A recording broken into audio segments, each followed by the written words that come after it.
नहीं समझने की आज जरूरत है।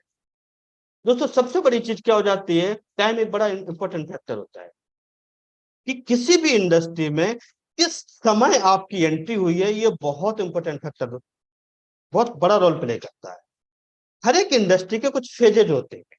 कोई भी इंडस्ट्री दुनिया में आती है, सबसे पहला फेज होता है उसका नेगेटिव फेज। नेगेटिव फेज में रिस्क बहुत हाई होता है। हाई रिस्क क्यों होता है? क्योंकि कोई उसके बारे में जानता नहीं है, कोई नॉलेज नहीं होती, कोई टेस्टिमोनियल्स नहीं होते, गवर्नमेंट की कोई गाइडलाइन नहीं होती है, लोगों के बारे में एक नेगेटिव थिंकिंग होती है। कोई भी इंडस्ट्री की बात कर रहा हूँ, चैलेंजेस बहुत जबरदस्त होते हैं, लेकिन जो इंसान उसके सरवाइव कर जाता है उसकी सक्सेस रेशो बहुत हाई, क्योंकि वो सब चीजों को फेस करके आ गया। दूसरा फेस आता है नेगेटिव टू पॉजिटिव, जब इंडस्ट्री नेगेटिव दौर से पॉजिटिव दौर में एंटर हो रही होती है। ये वो टाइम होता है जो सबसे बढ़िया समय होता है किसी भी इंडस्ट्री में एंटर होने, सबसे बढ़िया समय होता है। इस समय रिस्क होता है, लेकिन कैलकुलेटिव रिस्क होता है। आपके पास कुछ टेस्टिमोनियल्स होते हैं, गवर्नमेंट की गाइडलाइन बन जाती है, आपको पता होता है कि इस तरह से मैं काम करूंगा तो सक्सेस हो सकता हूँ। चैलेंजेस होते हैं लेकिन कंपैरेटिवली बहुत कम होते हैं, सक्सेस परसेंट इसमें बहुत ज्यादा होता है। ये सबसे बढ़िया समय होता है। और तीसरा फेज होता है जब लगभग इंडस्ट्री पॉजिटिव फेज में एंटर हो जाती है, यानी कि हर एक इंसान उस इंडस्ट्री को अडॉप्ट कर लेता है। और उसमें सबसे बड़ा प्रॉब्लम क्या हो जाता है, कॉम्पिटिशन बहुत हाई हो जाता है। जब कंपटीशन बहुत हाई होता है तो रिस्क बहुत कम होता है, लेकिन कंपटीशन बहुत हाई हो जाता है तो सक्सेस परसेंटेज भी बहुत कम हो जाते हैं। दोस्तों मैं कुछ एग्जांपल के थ्रू आपको समझाने की कोशिश करता हूँ।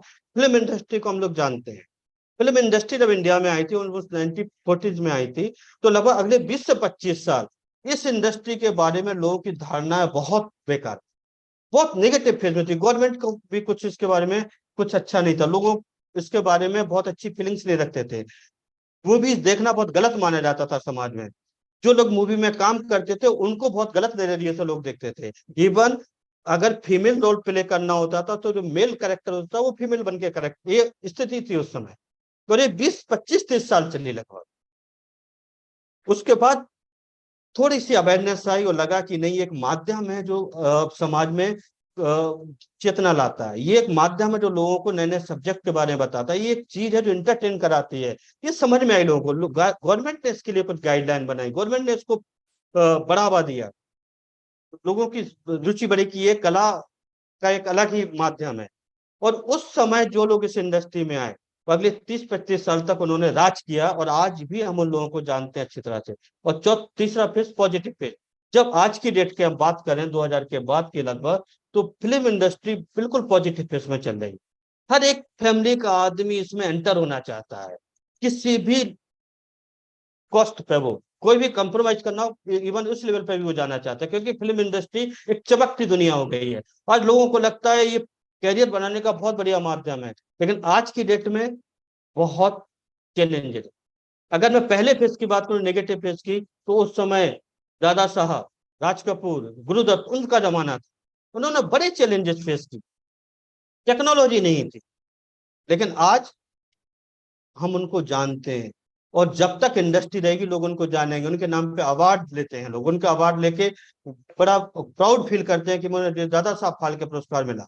उन्होंने पैसा बहुत नहीं कमाया, लेकिन नाम बहुत, सब कुछ बहुत कमाया, क्योंकि उन्होंने बहुत हाई चैलेंजेस फेस किए थे। और जब नेगेटिव से पॉजिटिव फेस में इंडस्ट्री आई, उस समय आए अमिताभ बच्चन साहब, राजेश खन्ना, धर्मेंद्र।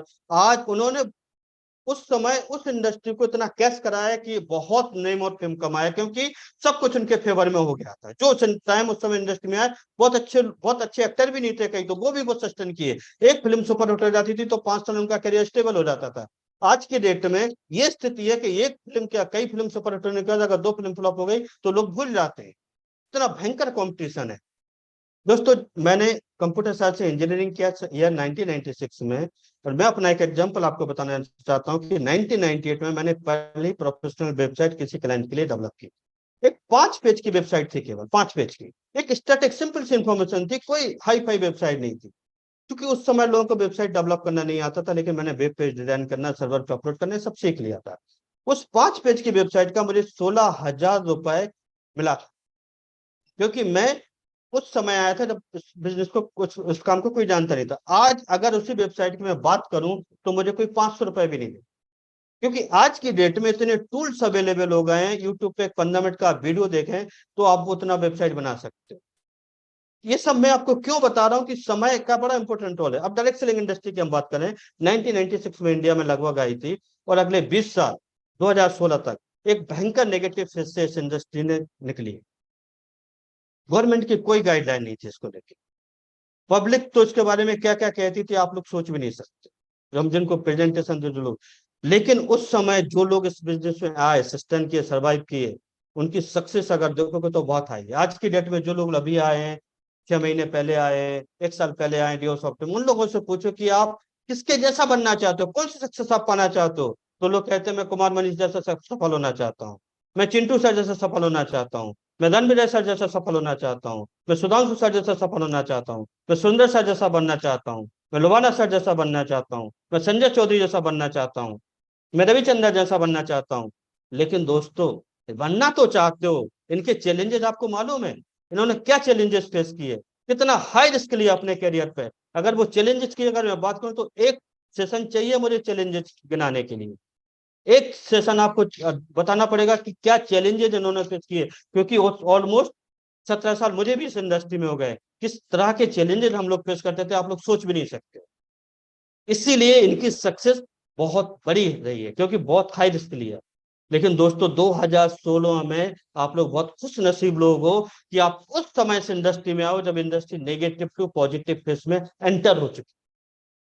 2016 में गवर्नमेंट को समझ में आया कि ये इंडस्ट्री एक ऐसी इंडस्ट्री है जो एम्प्लॉयमेंट प्रोड्यूस करती है, जो लोगों के अंदर सॉफ्ट स्किल्स डेवलप करती है। ये इंडस्ट्री बहुत तरीके से फायदेमंद है, ये गवर्नमेंट को समझ में आई, और 2016 में गवर्नमेंट ने इसके लिए गाइडलाइन बनाई, और फिर उसके बाद रूल्स एंड रेगुलेशन बना दिए कि ये इंडस्ट्री एक लीगल इंडस्ट्री है। और उसके बाद ये इंडस्ट्री बहुत पॉजिटिव मोड में काम कर रही है। और अगर आप लोग इस इंडस्ट्री में अभी आओ तो आप बहुत खुश नसीब है, अगले 20 साल आप लोगों के लिए इस इंडस्ट्री में बहुत कुछ करने को, क्योंकि अब रिस्क नहीं है। अगर कोई आपसे कहता है कि इसमें सक्सेस लोग होते हैं, आपके पास टेस्टिमोनियल से दिखा सकते हो। कोई कहता है ये गवर्नमेंट इसको सपोर्ट करती है, आप दिखा सकते हो कि हाँ गवर्नमेंट का पूरा सपोर्ट है। मोदी जी के वीडियो दिखा सकते हो आप, नीति आयोग के वाइस प्रेसिडेंट उनके वीडियो दिखा सकते हो, फाइनेंस मिनिस्टर की वीडियो दिखा सकते हो। सबका इसके बारे में क्या कहना, आपके पास है वो चीजें। चैलेंजेस बहुत कम है और सक्सेस का परसेंटेज बहुत ज्यादा है। अगले 10-15 साल में के बाद हर आदमी डायरेक्ट सेलिंग इंडस्ट्री में होगा दोस्तों। कंपटीशन बहुत हाई हो जाएगा, जिसके पास भी जाओगे वो कहेगा ऑलरेडी एक प्लान लेके बैठा होगा।